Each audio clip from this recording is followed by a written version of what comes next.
अहम ख़बर अवांखे ॾियूं। सूबाई वज़ीर नासिर शाह चयो आहे त मुल्क माशी सियासी ऐं आइनी बहरान खे मुंहुं ॾिए पियो। PTI जो सदर आइनी किरदार अदा करण बदिरां आइन जी भञगड़ी कई। जारी कयल बयान में नासिर शाह चयो आहे त हाणे जॾहिं IMF सां ॻाल्हियूं कामयाब थियण पयूं वञनि, PTI खे माच जी लॻी आहे। हुन चयो त हुकूमत अमेरिका, सऊदी अरब ऐं चीन सां लाॻापा बहितर करे पई त PTI खे लांग माच जी लॻी आहे।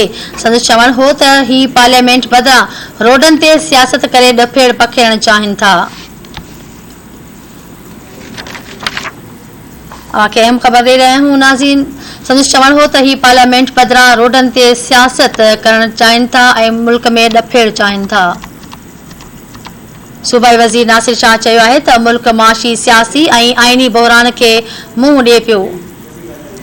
इन हवाले सां कराची खां धरती TV न्यूज़ जो रिपोर्टर शब्बीर लाशारी लाइन ते मौजूद है। जी शब्बीर, ॿिया कहिड़ा तफ़सील इन हवाले सां?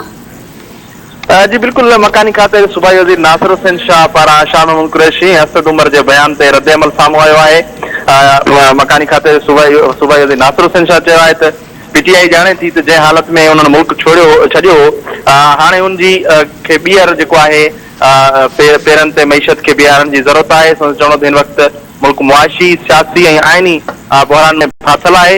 हुन चयो त PTI जो सदर ममलकत आइनी किरदार अदा करण बजाए आइन टोड़ण जो जेको आहे उहो अमल करे रहियो आहे ऐं हाणे जेसीं ताईं IMF सां ॻाल्हियूं कामयाब थियनि तेसीं ताईं जेको आहे IMF सां ॻाल्हियूं हली रहियूं आहिनि त हेॾा वरी PTI खे लॉन्ग मार्च जेको आहे उहो अची पई आहे। चवणो जेसीं ताईं हितां जी हुकूमत अमेरिका, सऊदी अरब ऐं चीन सां तालुकात बहितर करे पई हेॾा वरी जेको आहे PTI खे लॉन्ग मार्च करणो आहे। इहो जेको PTI जो अमल आहे उहो सम्झ खां ॿाहिरि आहे। हिन अमल सां मुल्क खे मुआशी तौर ते नुक़सान रसंदो। चयो त ही पार्लियामेंट जी जेका सियासत बजाए रोड बंदि करे मुल्क में जेको आहे इंतशार फैलाइण चाहिनि था।